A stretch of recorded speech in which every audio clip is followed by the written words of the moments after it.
Oh, God damn it, sneezes. Sneezes. Hmm. I'm talking to people to see if something new has happened here. Hello again, my Freundin. What can I do for you? Passing through.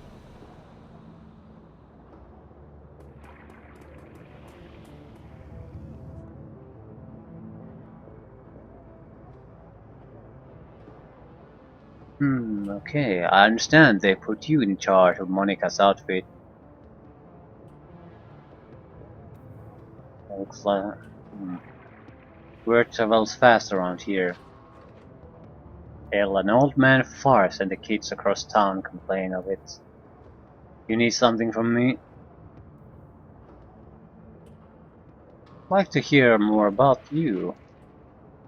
Let me guess, you want to know how I lost the leg.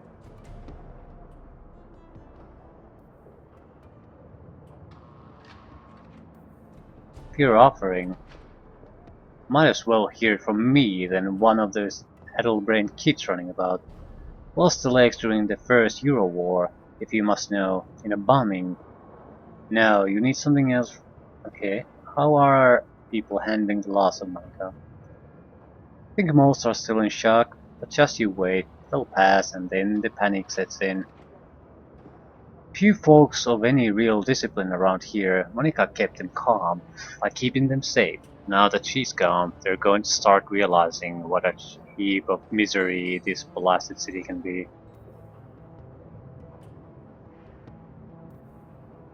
You consider yourself a man of discipline then?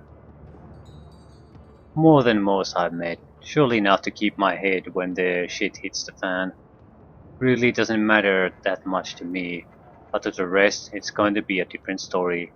Monica kept this place in one piece. She read the flux like a bird reads the wind, or a fish reads the currents. Without her, there's no telling what's going to happen. Anything else you want to Joe about? No.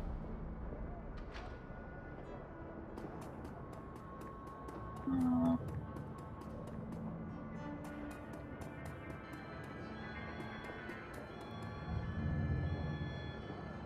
See me. Phone ringing?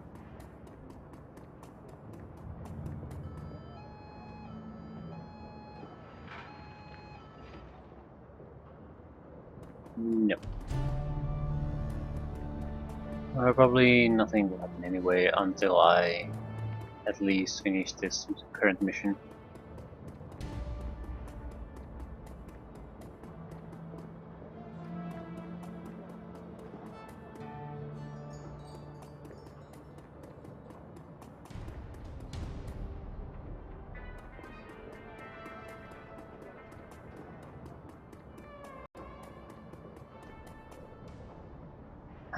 That's just a weapons alert.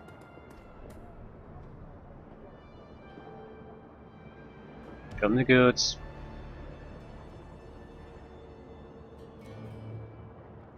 Not too interested in weapons though.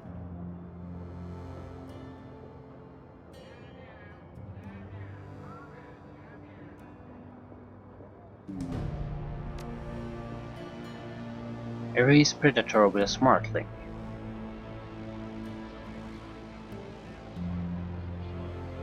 A smart link will be an accuracy increase basically.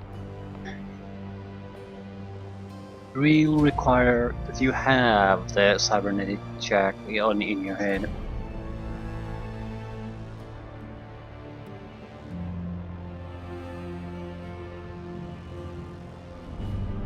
Okay. Shopkeeper seems to be buying stuff back at 50% of the price, so this time you lose a lot more money if you buy unnecessary things. I think in the first game, original one, it was 75% you got back. Okay, can you tell me anything about the broken droid? Yeah, broken drone. I acquired this drone. Can you get it up and running again? Yeah, probably. It might take a bit of doing though. Love working on these old scorpions. Can't make you any guarantees, but either way, it's on the house. Hmm. I'll leave it in your hands then. I'll start on it right away. See you later.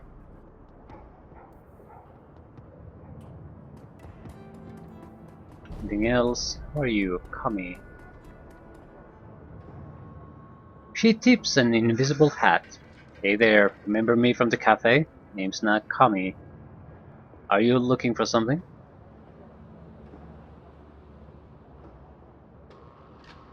Is there anything I should be looking for? She titters, volunteering information. That's bad for business. Unless Altek wants me to tell you something, but that's rare. I'm just his ears and hands outside of the cafe. He's got enough of a voice all by himself.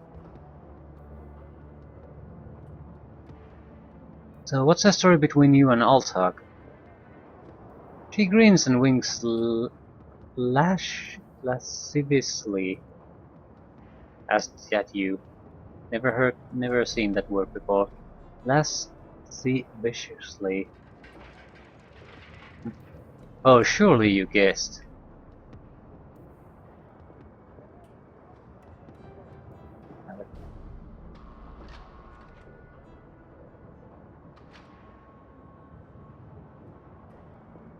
She chuffs loudly. You wish. If you're really curious though, I'll tell you all about it sometimes. Okay, right now though, I have some errands to run. Come over sometime and we can chat over a hookah or something. Yeah? She lazily tips an invisible hat at you before turning her focus to a calm at her wrist.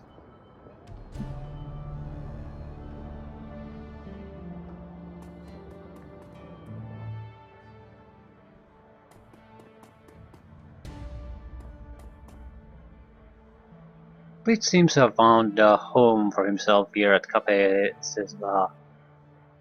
You find him jacked into a portable terminal, lounging in a haze of applewood tobacco. He appears to be supremely at ease. He lazily turns his head at the sound of your approach. Without a word, he sighs and jacks out of the terminal. Hey, Chief, you need something?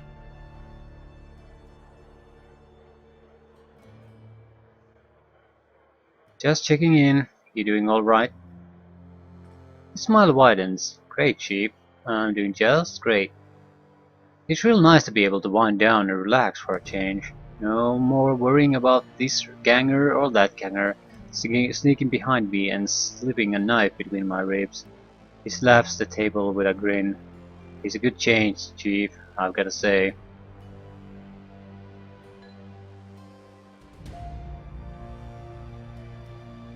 Yeah, glad to hear it. We're happy to have you on the team. Of course you are. He gestures at himself with a flourish. What's not to be happy about? Hmm. Any thoughts about the last run you'd like to share? Well, Chief, I wasn't around for most of it. But you got me out of that hotel, and for that you got my eternal thanks. Okay? Questions? Blitz glances wistfully back at the terminal of the table, then turns back with a sigh of resignation. I suppose, but try to keep it short, okay, Chief? I got things to do. How long were you at Drogenkippe? I ended up there after the anarchist revolution of '39. I was just a kid back then, too young to realize how good I was, how much money I could have made working the shadows. He shakes his head, a wistful expression on his face. And so, being young and dumb, I fell in with the gang crowd, and that was that.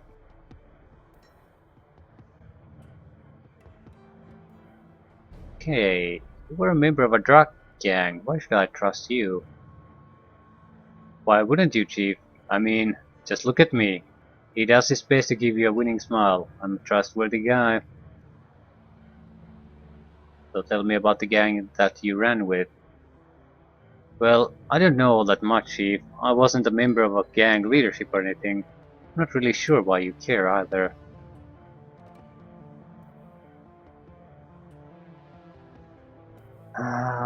I need to now know where your loyalties lie. I don't I don't hate you or despise you if your loyalties lie somewhere else, but I need to know upfront. Fine, anything for you. Where to begin? When I first arrived to Rogan Kipe, I spent some time taking in the lay of the land. The Schwarzer Herzen were a still pretty small gang, strictly street level, but I could see they were going places.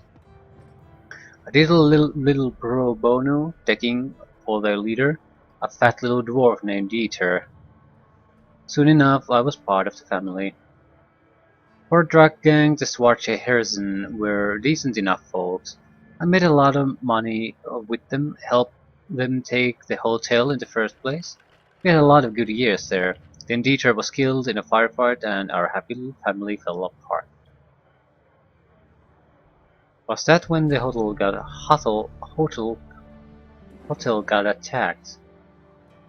Blitz takes a deep breath, shifts his weight from one foot to another. Not exactly. The Schwarzer Herzen maintained their hold on Dragonkipe, but the change of leadership was bad news for me. After Dieter kicked the bucket, his second-in-command took over. She was a real piece of work. Called herself Leonie Luster.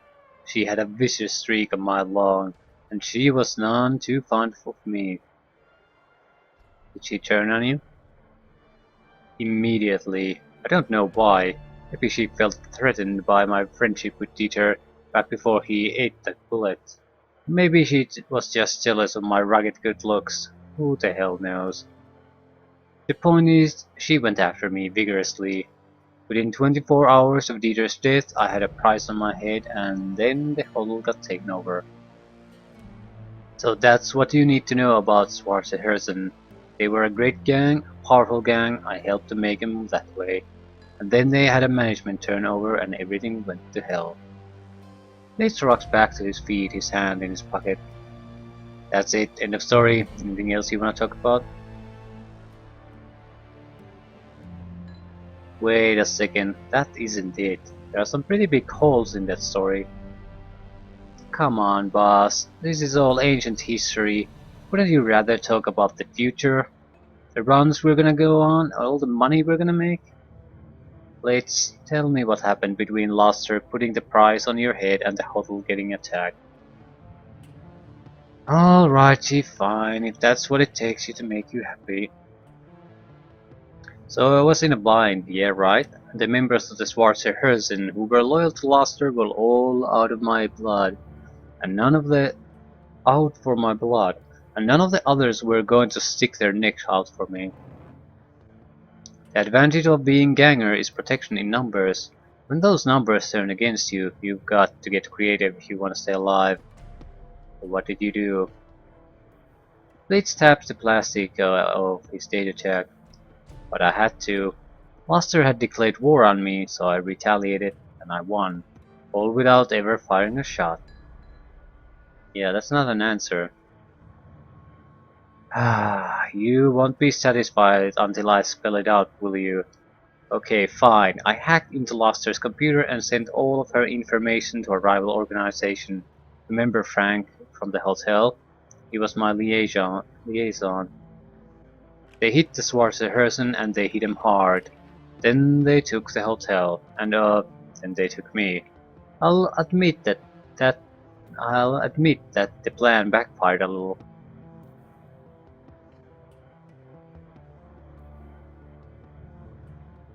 Yeah, you did what you had to do. I'd probably have done the same.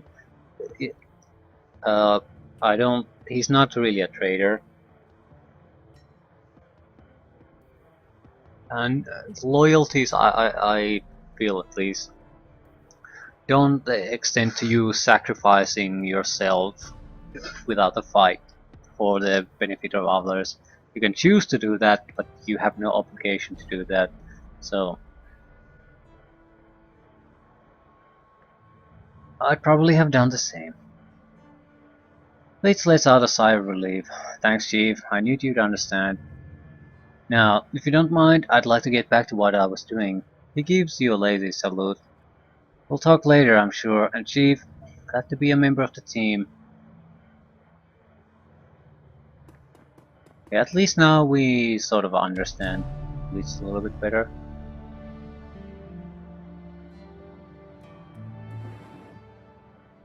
Okay. The Turk leans into you and keeps his voice low. I have information regarding that matter my people were looking into, Effendim. The one involving the surveillance device on my data tab. Altuk, I've been waiting for my coffee for nearly an hour already. Are you growing the beans out back? Coffee vendor shouts. Can't you see I'm speaking to an honored guest, you tower of quivering corpulence? His voice lowers again.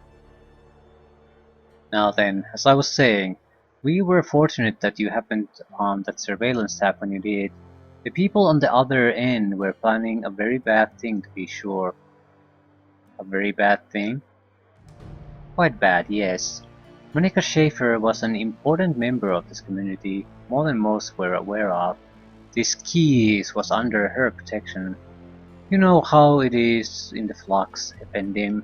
The governance of a place like this is tenuous at best. You never know who is going to be in charge from one day to the next. But Monica was a stabilizing force, and not just because she was dangerous. She was smart and funny and wise, and she had a way with people. They wanted to support her, to follow her, because they loved her. When she was killed, it left an opening for others. It would have meant bloodshed and pain, if this council had been allowed to continue their plan. But they did not. We saw to it, you and I. So what happened? They have been reasoned with, let us simply say. The matter is settled and leave it at that. Charles Bazaar will maintain its stability a while longer thanks to us. Now, what can I do for you, Effendim? Would you like some coffee, perhaps?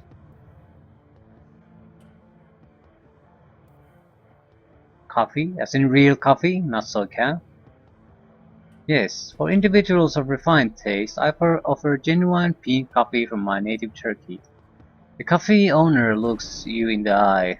The tone of his voice grows low and serious. This is a top-shelf item, my friend, and not for the general public, only for those few discerning connoisseurs who can properly appreciate it. I think I'm the sort who can appreciate it. Tell me about the Turkish coffee. It is hand-picked by my family in Turkey, a true delicacy of the Sixth World. This was considered a luxury even before the awakening, when bean coffee was everywhere, every street corner, they say. Burakazi leans in close, lowering his voice to a conspiratorial whisper. Long hours in the shop have perfumed his body with the commingled scent of coffee, incense, and applewood tobacco. Trust me, if your coffee experience has been limited to soy cap, you must not deny yourself this opportunity. You will see God. Okay? This is a specialty item delivered at some cost. I cannot part with it for less than 50 yen a cup. Okay, let's try it. Burkasi, okay. Burkasi hands you a ceramic travel cup which he then fills to the brim with dark steaming liquid. Scent is intoxicating. Is there anything more than it can get you? Okay, we have a cup of coffee. It's a kind of quest item. Authentic Turkish coffee served in an insulated ceramic travel cup.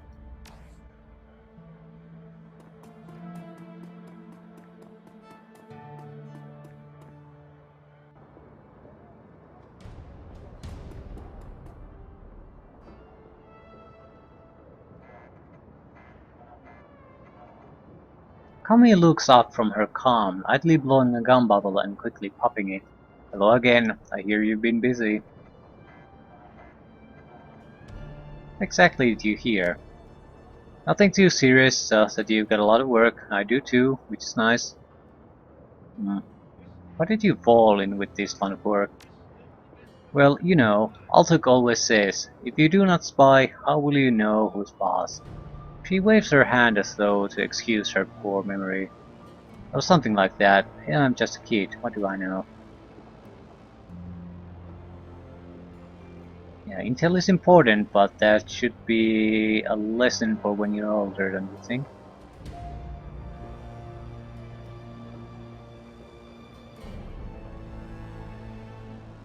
Okay, or if you don't know, maybe you shouldn't be playing the game.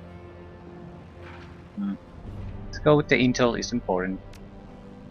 Kami puffs up indignantly, and you realize how young she must really be. She couldn't be out of her teens yet. And what does that mean?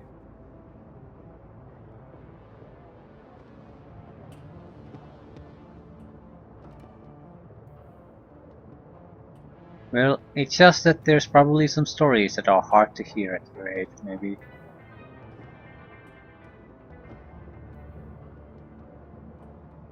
Hmm.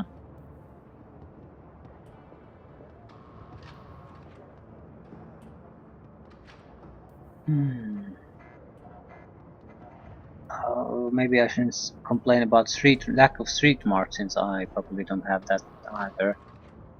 What the hell am I going to say to her? She's a little kid.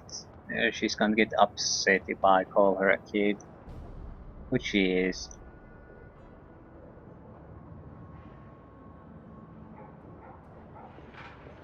She's probably going to get upset because every option sort of calls her a kid or wet behind the ears. Okay, let's go with the least offensive one. Well, it's just that there's probably some stories that are hard to hear at your age. He glances away furtively, apparently remembering something before beaming back at you. You'd be surprised what I've seen, even before I started being an intel hound. I can handle it, otherwise Alsek wouldn't trust me to. Speaking of which, I should probably get back to work. Let me know if there's something fun going on, yeah? She lazily tips her invisible hat at you before returning to the com. Hmm.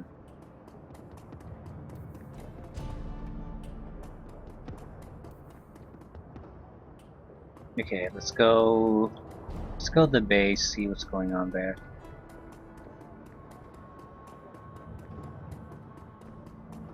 Hopefully, the data we picked up in the first mission has been sold at this point. We could use the extra cash.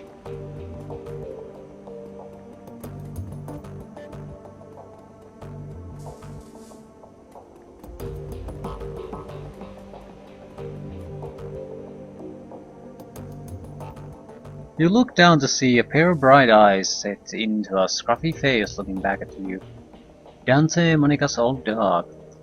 Looking down into those huge brown eyes, you see intelligence and sadness. On some instinctive level, he must know that his master is gone. Dante lets out a small whine, then rubs his head against your leg. Okay, sit. He sits. Pet him.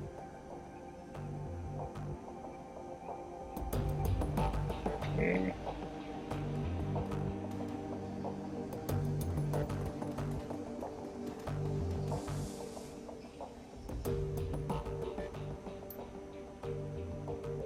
New messages. 100. Okay, we would like to arrange a meeting between you and one of our representatives. You will find him at the cafe nearby. His name is Luca Duer. He will be expecting you. Come alone. Open jobs. Active jobs. Okay. Shadowland BBS. Ah, claim payment for sold pay data. 495 yen. 10% is escrow fee. Okay. Do we have anything to post? No. Okay. Thread. Where to find elves? From Alex Tusk. Is there any elf clubs or bars in the downtown area? I really want to meet one. They're just so beautiful. Maybe we can go dancing. Do elves like dancing? Tolstoy. There's one on Torstrabe. Or is it Strasse? I'm not familiar with the German lettering. I'm gonna go with Torstrasse. Bring a bouquet of roses, Elstra love a romantic. Ruby. The elf clubs I know are members only due to creepy groupies like you. Not really appealing when a guy is only after them for the shape of their ears. Okay. Threat. Client screwed me. Pro shot. Benno is a fraud. I broke my first rule. Always get full payment up front. Left me hanging for 50% of the cash after I completed the job. I'm sure he'll have changed his name by the time his posting goes up. Male elf, brown hair, gold eyes, looked to be in his mid-30s. Be careful who you work for out there. Maelstrom. Never thought I'd see you admit to a mistake on here. Thanks for the heads up. I'll keep my eyes open. We'll forward any info I come across. If you're still looking to collect from the guy. Blitz. Sent you some surveillance footage. Is this your man? Pro shot. Sure is. Nice one. I'll split the take with you if this lead pans out. Good to find there's still some honor among the runners.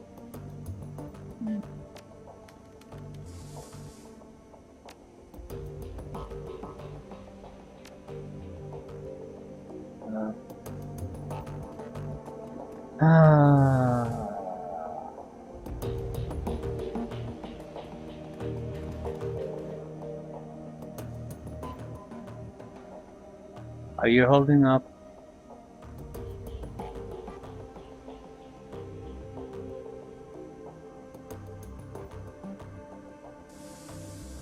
I have a question for you, Glory.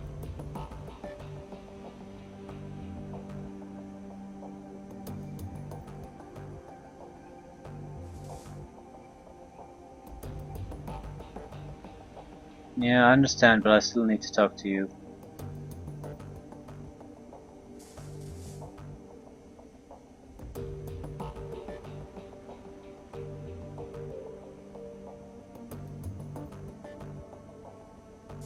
Okay, you can't have started running the Shadows much more than 5 years ago, tops. So what's with the vintage chrome? It was cheap, it gets the job done. Peace rocks. End of discussion. I don't think so. I've known a lot of street Sams in my time. I've never met anyone who'd voluntarily install cyberware that old. You're right. There's more to it than I'm letting on.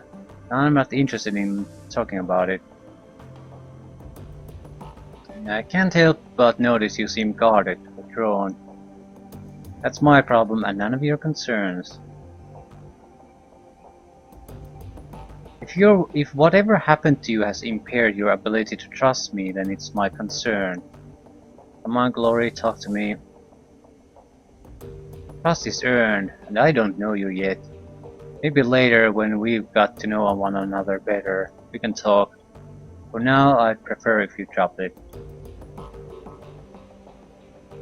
Very well.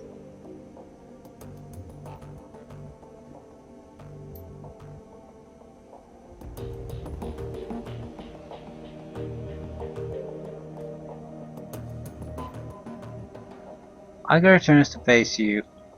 There's a pained look on her face. Look, I owe you an apology. I'm listening. When Monica died, I was pissed. That probably doesn't come as a huge surprise, but I took that anger out on you and I shouldn't have. Seeing Winchester's body like that was enough to convince me you couldn't have done anything to help Monica. I couldn't have either. We're dealing with something new. Monica was a good friend of mine. Her death hurt. I got carried away, and I said some things that I shouldn't have. I want to apologize for that. Her body relaxes. She begins to turn away. Anyway, that's all I wanted to say. Okay. There are some things I want to say. She stops and turns back to face you. You can see the weariness behind her eyes.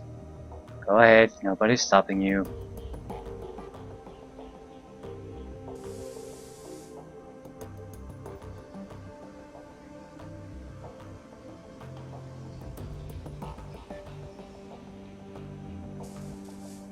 Yep.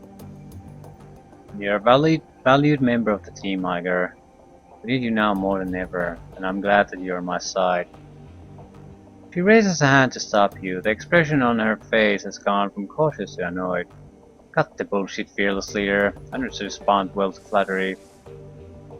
Wasn't trying to flatter you, Iger. Only wanted to tell you how wonderful and valuable I am. Yeah, I got that part. And now that you've given me a pat on the head, I suppose that you expect me to fall in line like a good little soldier. You know, there's nothing easier or more hollow than an empty compliment. It's cheap manipulation and I can always see right through it. I think she doesn't see it right through it. It's sort of a problem. There's a difference between a person... Consider lying. There's a difference between a person who always assumes everyone's lying and always trusts everyone. They're both fools, but in a different way. She's sort of a fool. She sees compliments all compliments as a means of manipulation instead of just compliments. So she's a retarded fool.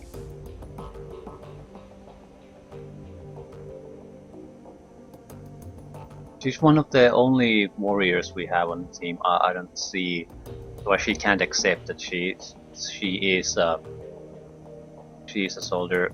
We got warned that she's like this though, but it's pointless trying to convince her. We just have to accept that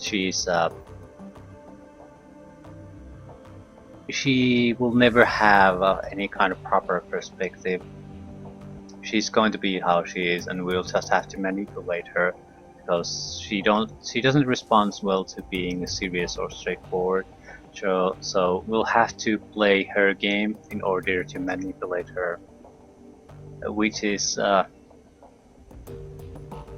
which is sort of sad. I feel she's sort of pathetic because she doesn't understand what's going on really.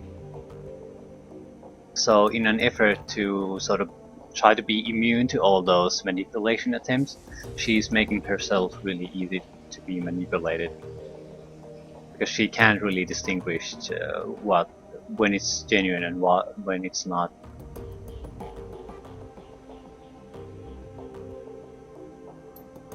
She turns away. You should go. I've got prep work to do for our next run. You've got more important things to do than watch me pack my gear.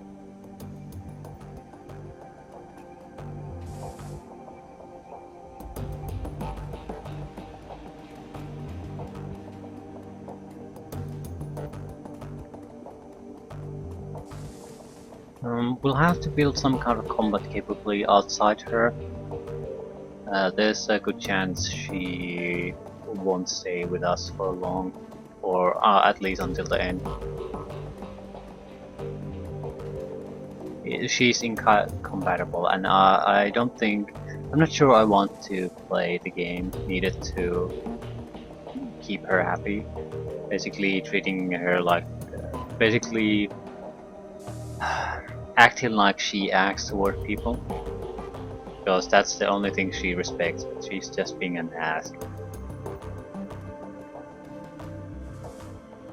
Hey boss, Dietrich gives you a slight nod. What can I do for you?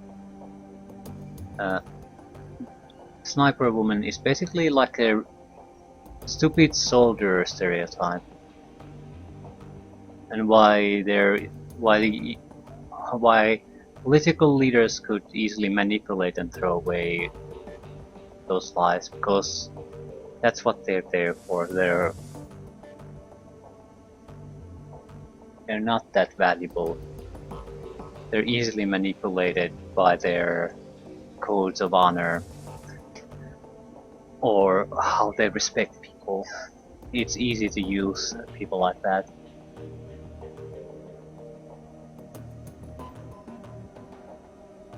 And honestly, that's what they're good for.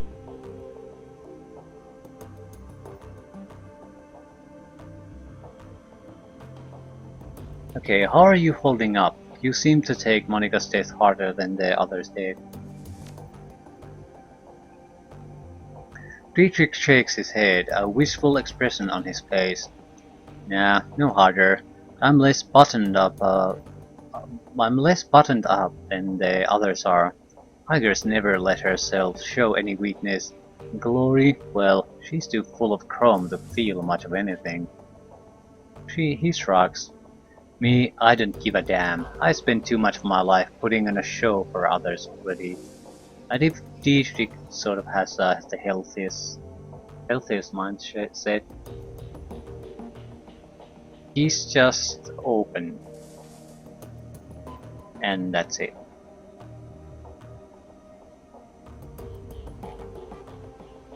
So what do you mean by that? I used to front the punk band way back then when, believe it or not, I spent a pretty good chunk of my life on stage. Whenever we weren't playing, I was living up to our fans' expectations, spouting off, getting into fights, getting drunk, getting laid. Not a bad life, all things considering.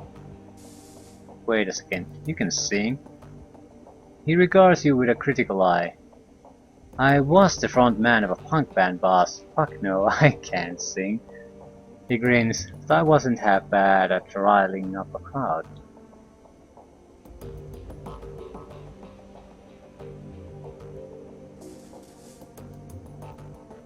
What was your band called?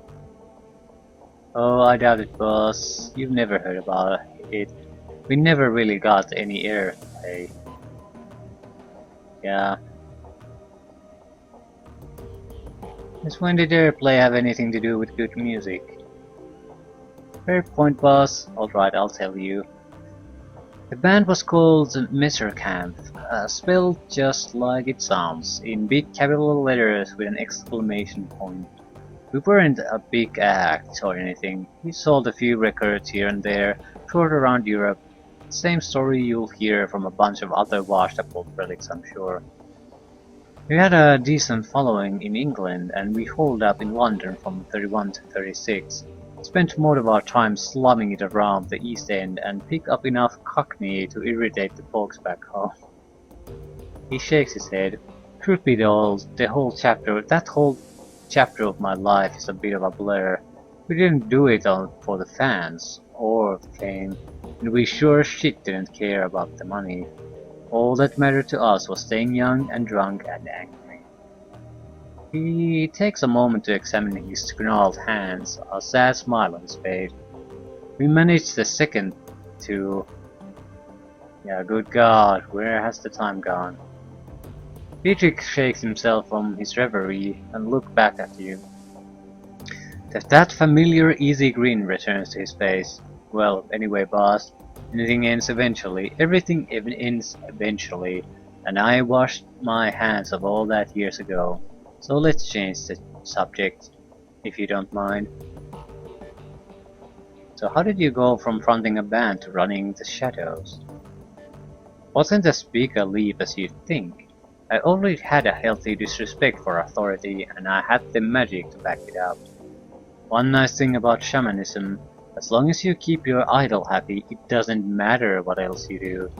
Dragon Slayer chose me to be his servant, and as long as I was scrapping with someone bigger than me, he didn't much care whether I did it on stage or in the shadows. Okay, tell me about your Dragon Slayer. He shrugs. Not much to tell. He chose me when I was just a kid. Couldn't always feel him in my heart, goading me to laugh louder, hit harder, and get rowdier than the rest. Of course, my family didn't understand, but the hell with well, but the hell with them, I thought. I knew that I was destined for greater things.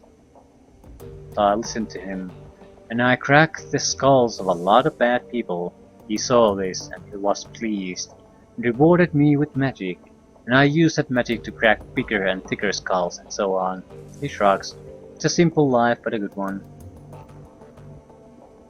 Any thoughts on the last run? Well, we found Winters. That's something, I guess. This whole thing has me feeling uneasy, boss, but at least we have a direction to look in. Yeah, Dietrich feels like he could be play a bigger part in this.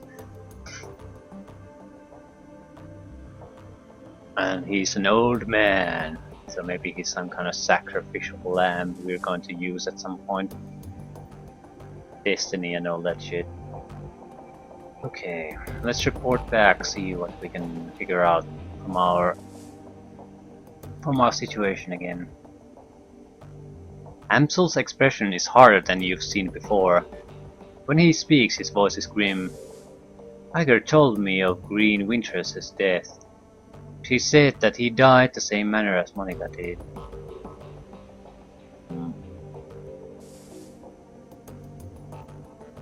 Yeah, it wasn't a pretty sight. Amsel nods gravely. I know that you and Iger have had your differences. I will tell you that she was badly shaken by the sight of Winter's body. She also mentioned that you found something in Winter's safe. A package full of very old discs. May I see them? Good God! Gingerly, Amsel lifts a disc from the bundle and holds it up into the light. Slowly he begins to turn it in his hands, causing rainbow patterns of shimmer across its surface. I haven't seen one of these since I was a boy. This is a DVD RV, a data storage medium from the mid-2000s. I'm amazed that Winter was able to find a device that could play it. Okay, do you know how we can read these things? He puts down the DVD in his hand and quickly inspects the others.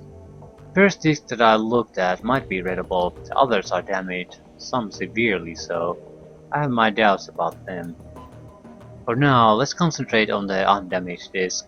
There's a little shop outside the data haven. Talk to the proprietor, Malit Holier. She might be able to help. Tell her to put the cost of the device on my account. So why don't you do it yourself? No. Okay, I'm on it. Don't want to bitch about getting these minor jobs.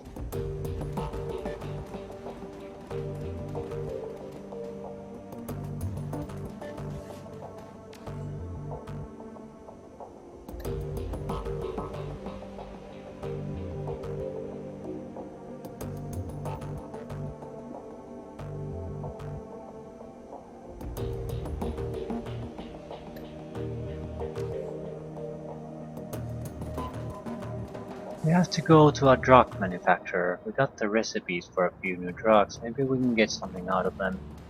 It has to be the guy here, I suppose. Where is it?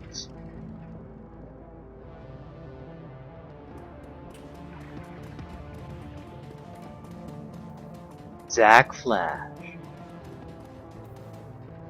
Welcome back, my friend. What can old Zack get ya? I've got a formula for a combat sim. Can you produce something like that? Oh, you know I'm your man. I can hook you up right now.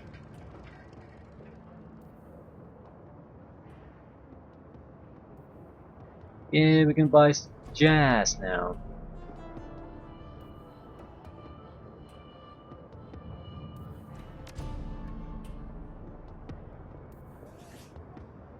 What else? What else? What else?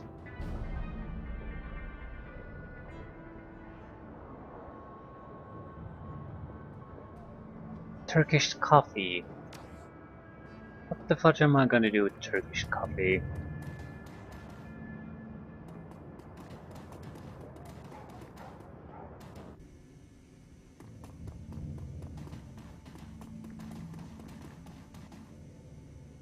Okay, I found the schematic. I think you can hook me up with this chrome. Very nice. The design appears to be simple enough. Yes, I should be able to provide you this. It won't be cheap though.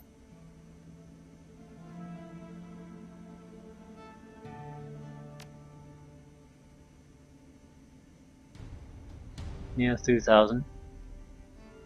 Accuracy increased by 6% and incoming damage is decreased by 3 for 3 rounds of combat when triggered. There's no mention of what the cooldown period is.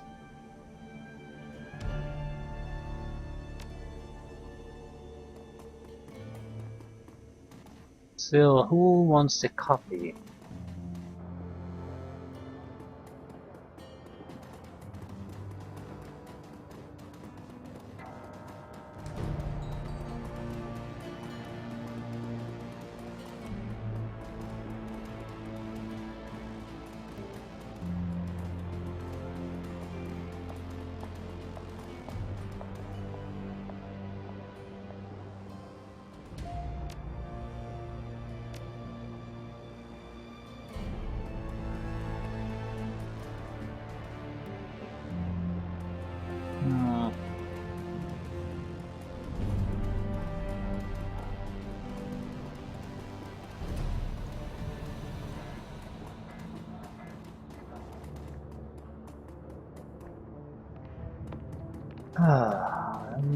Okay, I don't see anything immediate.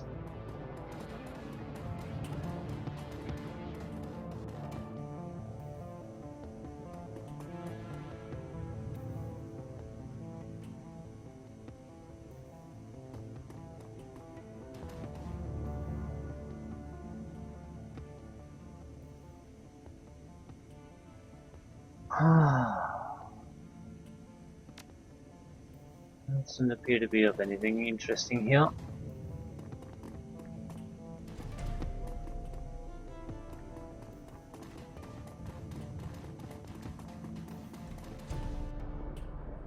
Okay, let's go meet our tech whiz here. Maybe he can have some news about our drone too.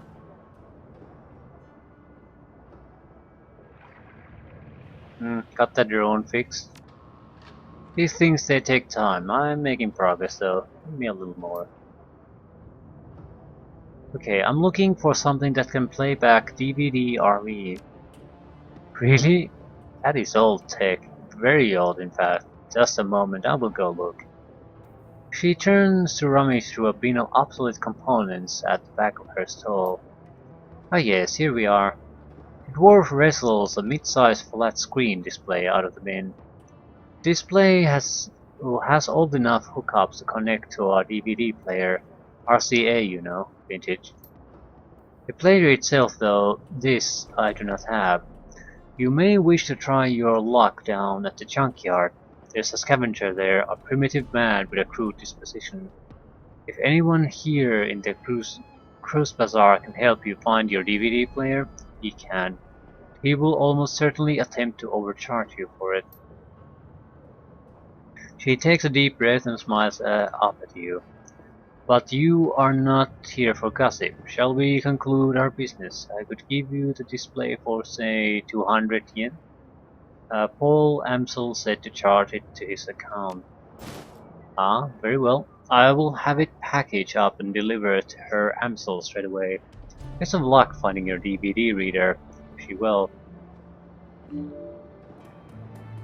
Okay. Junkyard is apparently this way. Might as well try to get this over with 2 at the same time.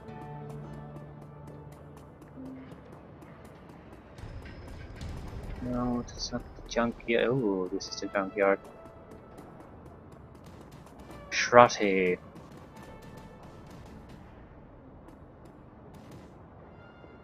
A stout old man. Yeah. Guten Tag. What can I do for you? Molly tells me you're the man to speak about about DVDs. That little shrew sent you my way, huh? Prati's smile broadens. Her will wonders never cease. Well, introductions are in order, I suppose. Prati Bachman, at your service. The old man raises a grimy hand in salute. Need something salvaged? Some old components? Belake? I'm indeed your man. Okay, yeah, how about that DVD player? Well, let's see. I think that I've got something that'll work for you. Pratis rummages through the junk heap on the table behind him.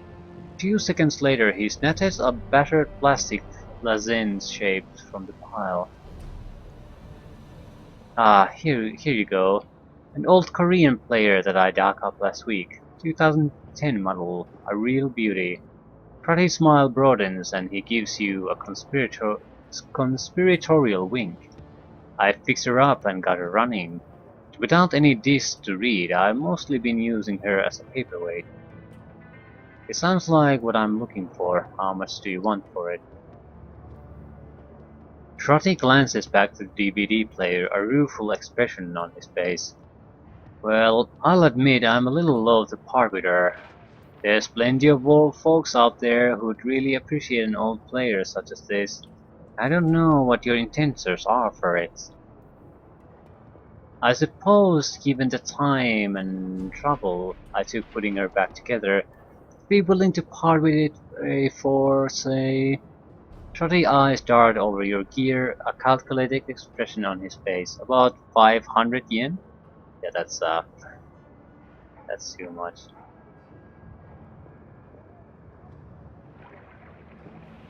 I'm short of cash right now. Could I offer something in trade? The old man pauses for a moment, considering. I'll tell you what. A few months ago I had a difference of opinion with the Buragasi fellow from the soy calf shop.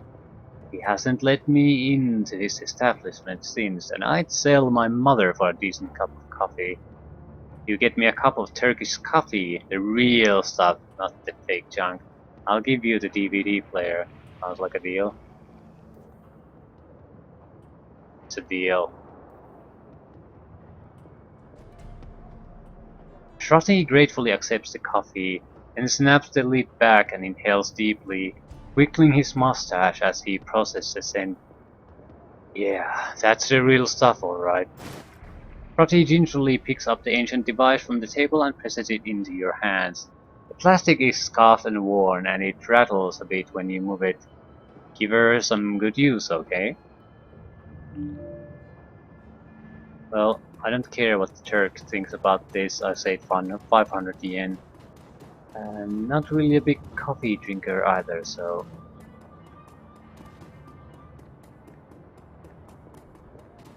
Okay, let's see what's the big deal about the discs. Maybe we can get something happening.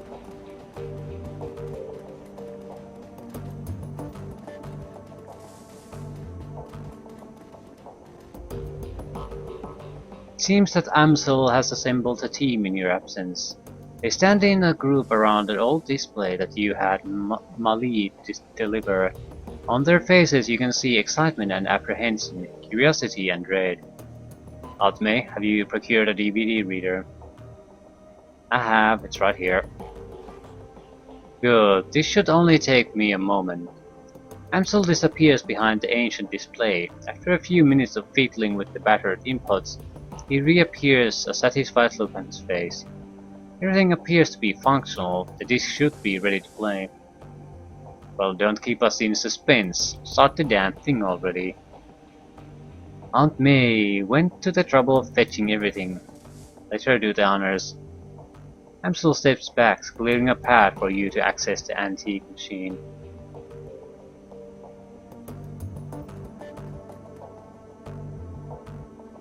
A soft whirring sound fills the air as the ancient DVD player spins the disc up to speed. The scratched LCD display comes to life and the menu fills the screen. Okay, play track 1. The screen goes black and a tearful digital chiming sound spills out of the display speakers. A crackle of static fills the air coupled with a shrill electronic whine. After a few moments the display goes live and a disheveled looking man appears on the screen. His eyes glitter with excitement. This timestamp on the screen is 2034, 0915. Adrian Beauclair. Hermie, I think we found her. After all this time. Feuerswinger, I knew that she wasn't dead. His speech is jittery, you can hear the urgency in his voice. She survived the Dragonfall, just as I've always said. I knew it, and I was right. The screen explodes into static and the electronic whine in the background sharpens into a needle-like pulse of high-pitched sound. Somewhere in the background, Dante lets out a low whimper. The screen clears, and the excited face is closer to the screen than it was before. The words spill out of him in a breathless tide.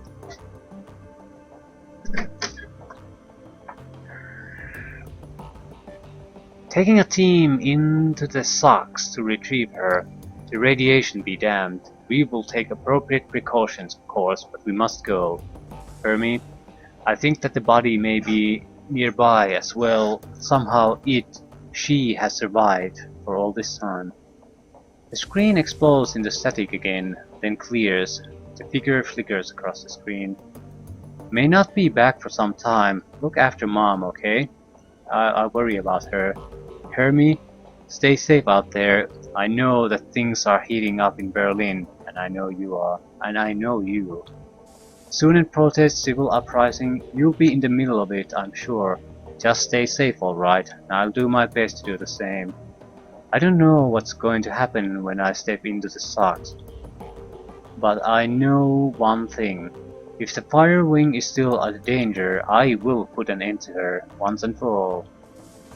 Display goes black and the background whine fades away. A moment later you find yourself deposited back to the menu screen. Okay, track 2. The screen goes black for a moment, then a figure appears on the screen, your late client, Green Winters. His elbow is planted on the table that he's seated at, and his chin rests on his palm. The other hand is wrapped around a bottle of cheap whiskey. Timestamp is on the video with 2053, I'm guessing 12:25. Found the message Adrian left me all these years ago. Got it cleaned up as best I could. Strange hearing his voice again. He pauses to take a long pull on the bottle. It's good to hear him, even if he did insist on calling me Hermie. Dr. Adrian Beauclair, the hero of the people, Dragon Slayer, my brother. He grimaces and rubs his eyes. Hard to believe it's been almost 20 years. Alright, so I'm gonna start recording these DVDs again, for me, or Adrian, or whoever might wind up watching them. Every time I do this, it winds up feeling like a waste of time, but I keep doing it anyway, on the off chance that I'll find something important. If I stumble into the clue that leads me to my brother, I know that I'm gonna want it on film. I've been doing this for almost 20 years now after all. No sense in quitting now. Christ, 20 years. All this time and still no leads. Even with all my contacts and my resources. It takes another long swallow of cheap liquor. Even with my legendary bullheadedness, I've made no progress at all. I haven't turned up a single goddamn thing. Wanna hear something funny? The closest I've gotten to clue was a rumor. Apparently, a team emerged from the Sox a while back. Not really clear on the date, but and get this, he leans into the camera and gives a conspiratorial wink. Supposedly, they vanished without a trace. He upends the bottle, Crane slams it back down to the table. His eyes are rimmed with red. Not much of a rumor, considering I already know that you're gone, big brother. I live with that every day. Abruptly, Winters leans forward and reaches for something off screen. The display goes black. A few seconds later, the main menu returns. Okay, track 3. There is a grinding sound from the DVD tray, and Green Winters' image appears on the screen. There is an eager look to his face. Timestamp on the video reads 2054, 10:12. Stumbled upon this archival footage of Firewing's original attack, months before the Dragonfall. Easy to forget how devastating it was. Adrian saved a lot of people by bringing her down. I've got the footage all queued up to play, starting now. Additional comments to follow. Slow blur of the DVD player shifts to a high-pitched whine.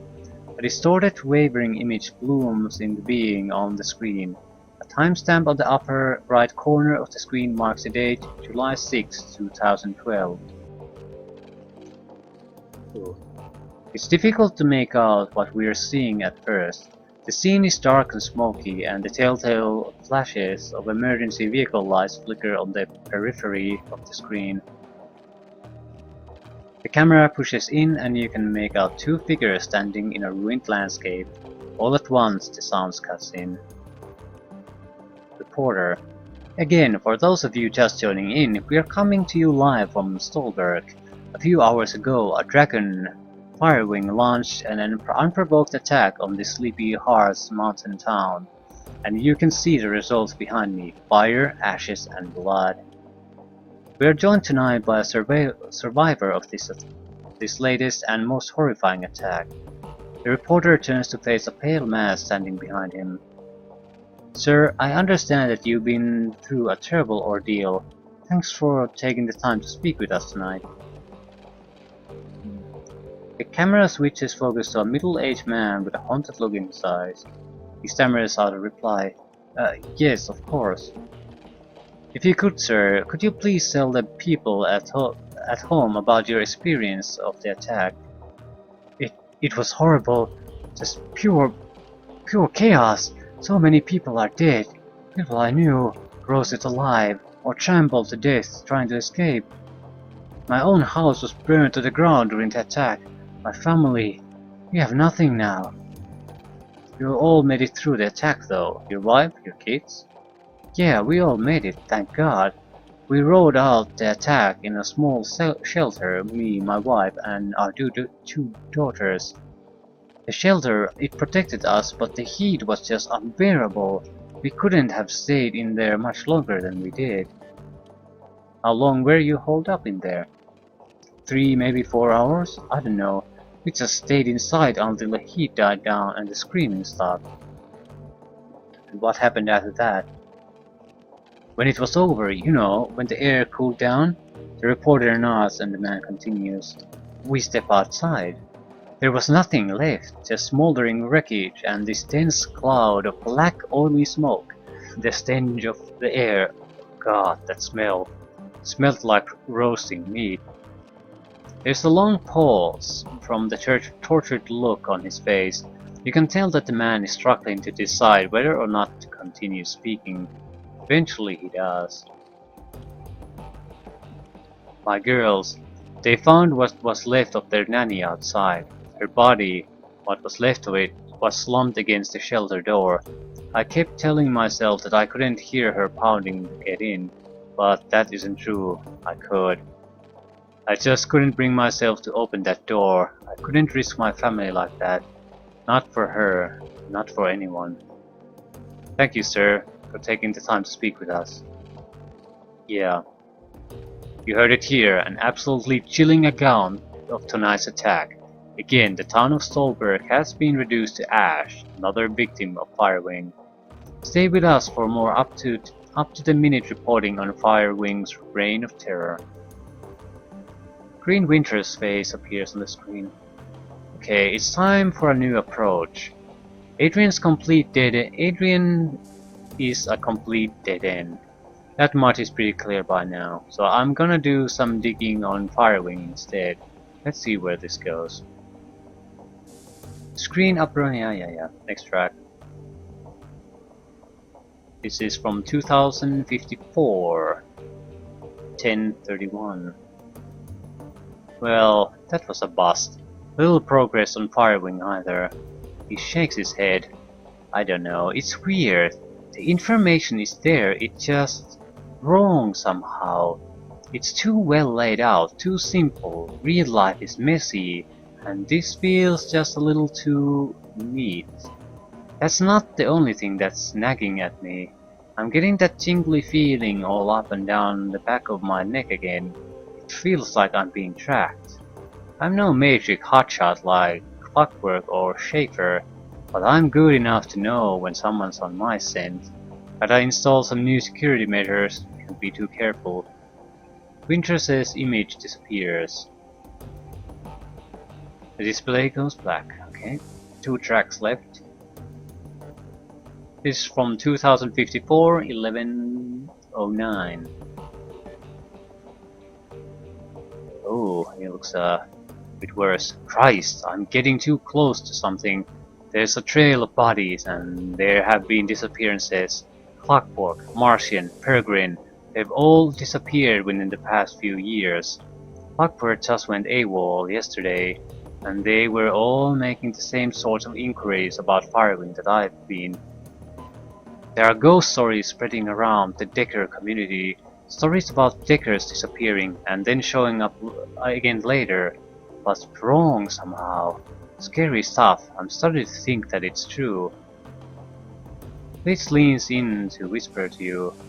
I know the story he's talking about, Chief. Never really put much stock on them, not until now. Could these rumors be related to what's happening here? Am I being paranoid? He pauses for a moment as if seriously considering the question. Then he shakes his head and slams his fist on the table. No, I don't think so. Something big is happening here, and I'm right in the middle of it. Tiger cuts in. That's a bit of a leap. One other thing. Tolstoy told me a story about a kill team that might be related to all this. Apparently, a Decker named Hellebore posted a theory about Firewing to the Shadowland BBS about 5 years ago. About an hour later, a mil-spec team showed up in meat space and cooked her entire apartment with her in it. If what Tolstoy told me was true, Hellebore Live hosted the event. She described her killer, this great big orc with skin grafts, and then the whole thread disappeared, gone without a trace. Leap, Igerlove? Sounds like he's on the right track to me. Iger holds her silence but considers the point with a small nod. Concedes the point. On the screen, Winters pauses. He looks like he's working up to something. Finally he speaks. I'm just gonna go ahead and say it. This has got to be Firewing, all of it. Adrian was right about her. She's still alive, and she's out of the socks. She's covering her tracks, working the shadows, preparing to rise again. And that means that I have to find you, Adrian, for everyone's sake. Thankfully, I got a lead. For the first time in 2 decades, I've got a solid goddamn lead. I backtraced all of the Matrix nodes that Hellebore was looking into back before she got cooked. Whoever's been purging the Matrix didn't think about that, and I found that she turned up. Winters taps a few keys on his keyboard and an image extends to fill the screen of his monitor. A satellite photo of a rural landscape annotated with GPS data. A set of map coordinates. So now, I've got a target, a place to start digging. The Harfell Manor, conveniently located in an isolated stretch of countryside miles away from prying eyes. Matrix records indicate that some sort of data vault exists beneath the estate, so that's what I need to get into. And this is where we came in. As if on cue, a familiar image winks on the monitor Winters' left, Monica. I think I'm going to tap Schaefer for this job. She's got the skills to bypass whatever security they're running out there, if she's gullible enough to take the job in the first place. I'll feed her some line about flux state security and she'll eat it up with a spoon. I warned her. I warned her. On the display, Winters' mouth parsed into a broad grin. Time to put plans into motion. By the time tomorrow night, I should have the information that I need. And on the off chance that Schaefer gets taken out, well, that'll tell me something too. Can't make an omelette and all that. Until then. Princess's image disappears. Okay, final track. 2054. 11:10. There's a blur of motion and the haggard form of Green Winter slumbers into view frame.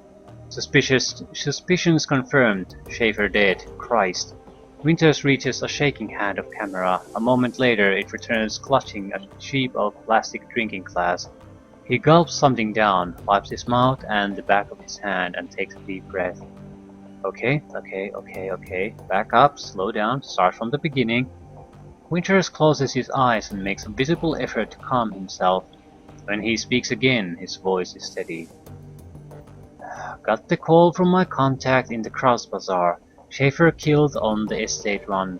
Matrix security at the estate cook her brain. Considering Schaefer's skill and experience, on-site IC must have been extreme, even by Berlin standards. Security of that kind costs money. Real money. Given the evidence uncovered so far, corporate involvement unlikely. Connection to Firewing is too strong. So, let's come right out and say it. The dragon is what we're dealing with here, and the smart money says that she's coming for me next. Well, I won't go down without a fight. I've still got my contacts, still got my connection. The flux state can be hell of a weapon for the man who knows how to manipulate it. Winters takes another long pull from his glass, grimaces and swallows. Time for me to make my play. Ghost stories or no, missing deckers or no, I've gotta check into the Matrix and start pulling strings. Countermeasures that I installed earlier should be more than enough to keep me safe for the 20 minutes I'll be in there. Winters drains the rest of the glass, then tosses it back over his shoulder. A moment later you hear the dull clattering sound of a hard plastic in linoleum. Schaefer's death was tragic. She was a staunch supporter of the F-State, but still, all things considering. Winter fishes for something off screen. A moment later, his hand reappears clutching a data jack cable. Better her than me. He plugs the cable into his head and the screen cuts to static. As your finger nears the eject button, a black screen cuts in over the static. A moment later, Green Winter's haggard face appears. You're watching this, and I guess that they caught up to me. They will be after you too now. Liz whispers into your ear again, more harshly this time. What the hell is this? Why didn't you warn me about this before I came here?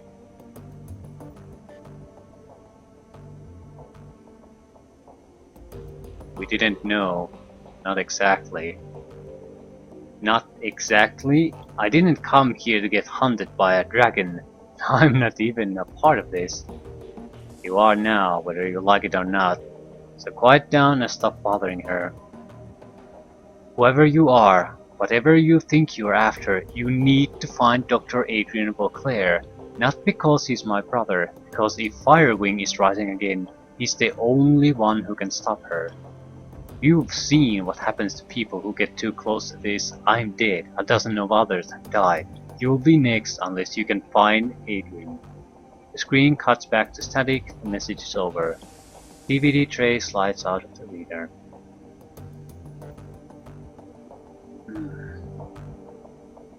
So, we're in shit. Deep shit. What's the next plan? The room goes quiet as everyone struggles to process what you just seen on the DVD. Finally, Dietrich breaks the silence. A dragon, son of a bitch. Green Winter sent us up against a dragon. The Firewing. Amsel's voice is thick with dread. She lives. I'm really starting to regret the fact that I didn't just stay at the hotel. Iger ignores him. Wait a second. We don't know for certain. Beatrice lays a hand on Iger's shoulders. The evidence seems pretty convincing to me, love. I'll even take it up a step further. I think that secret facility that we stumbled into was her lair. The room falls silent. Iger and Glory exchange glances. After a moment, Dietrich continues. Just think about it. The decker that Winters got those coordinates from was posting about Firewing. Then she was killed by the same orcish bastards that attacked us after Monica died. That's a direct link between the dragon, the scarred orc, and the Harfeld Manor. And when Winters was killed by the same thing that killed Monica. Exactly. My gut tells me that the dragon is down there, Aunt May, someplace far beneath the surface. I think that we knock on the door to her lair without even knowing it, and I think that given what we've seen, the dragon will do whatever it takes to keep us quiet about it. Okay, going on that assumption, that there is a dragon and that she will come after us, what do you propose that we do about it?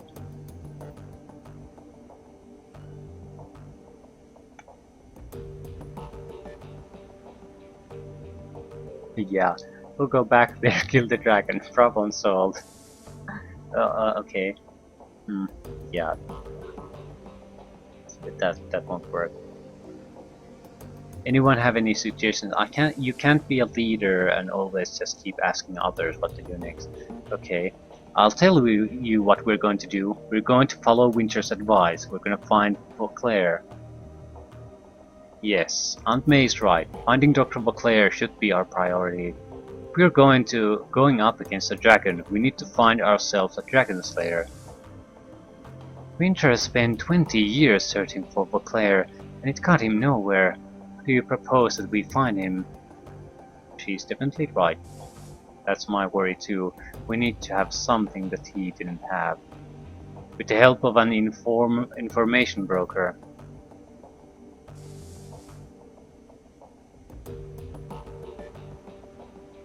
Back to the coffee shop? For this, no.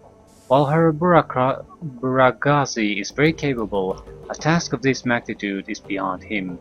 We need to make contact with a premier information broker in the premier information broker in Berlin. We need to talk to Alice. Blitz coughs at Amsel. Alice? Best of luck. I hope that you're rich. Amsel raised an eyebrow. For this? Rich enough, even if only just. Who is this Alice? A most prominent figure in Berlin's shadow community, ex-Shockwellen writer, she provides information retrieval services for the F-State. Amsel turns to the computer console behind him and runs his fingers over a virtual keyboard. The machine begins to hum. Winters was right. If Beauclair is still alive, she can help us find him. The console spits out a stick of black plastic. Amsel plucks it from the computer and hands it to you. Here, your key to speak with Alice. Great stick? Amsel nods. An encoded great stick, yes. 10,000 yen. Alice will not show her face for less. This represents the last of my personal savings. Aunt May, make this meeting count. 10,000 yen just to talk to her. Amsel nods. Her standard fee. Alice is in a position to ask it, and we're in no position to argue. Just like I said, why doesn't anyone listen to me? Okay, where do I need to go? Take the U-Bahn to the Altstadt Spandau. There you will find a connecting tube that the locals refer to as the rabbit hole. You will find a method of contacting Alice there. Don't call it that in front of her though. Word on the street is that she hates it.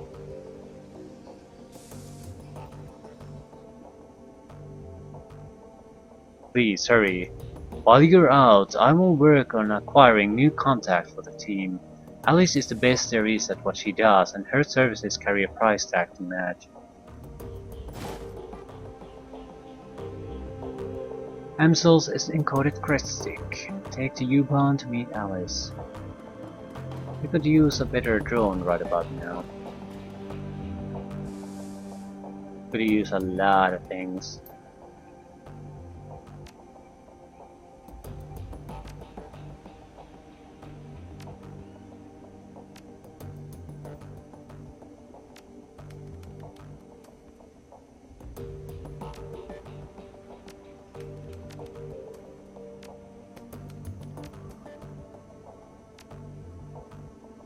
We might want to buy new programs too. We have the money. We don't even have. I think the. Yeah, it can fit 4 programs, and we have only own 2 programs, so that's a less than perfect situation. I can't really afford the ESPs, and I don't have any skills there either anyway, so.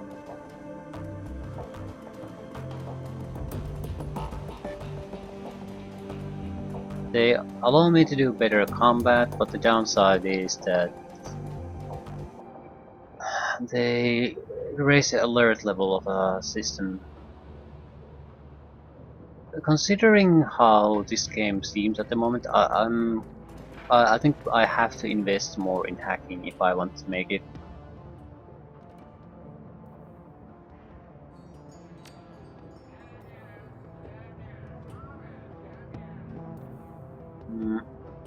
Yeah, I'll take suppression level 1.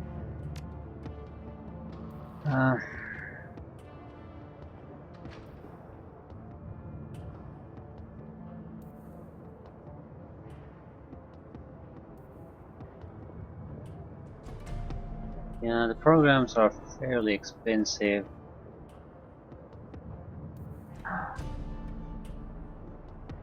We could buy a straight 09 attack drone, but that's all our money, so we're not gonna do that.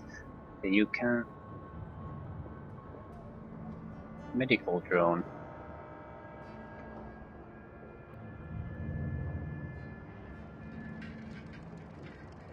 Oh, we need to buy the suppression level 1 anyway. Okay, we have killer medic. We can take 1 more.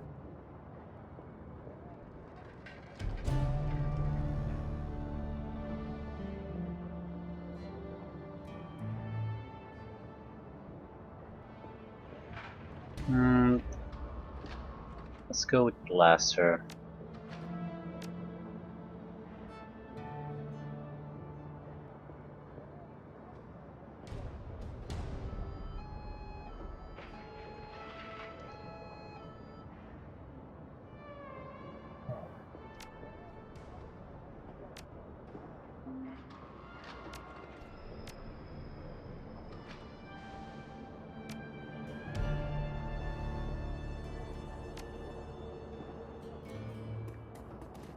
So there isn't really anything I can do at the moment. There's 2 directions we can go. So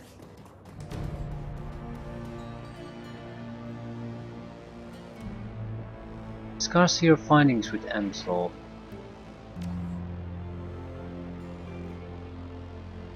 That's the U-Bahn. What the fuck is this? I'm guessing there's another U-Bahn. Yep. Just. It's nothing really new.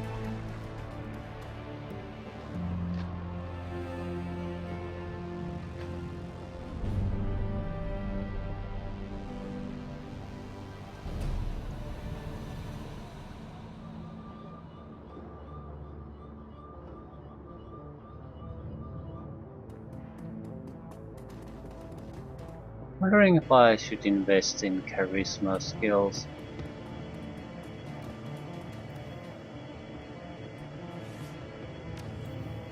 If we have to be the leader and gather up in intel, it might be better to just at least get an etiquette of some sort. It's 2 points of karma, not much.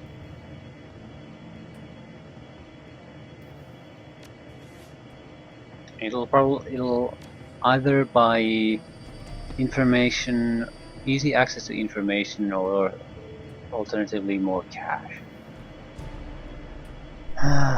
But again, at least we have another mission to go after. So, try to meet Alice.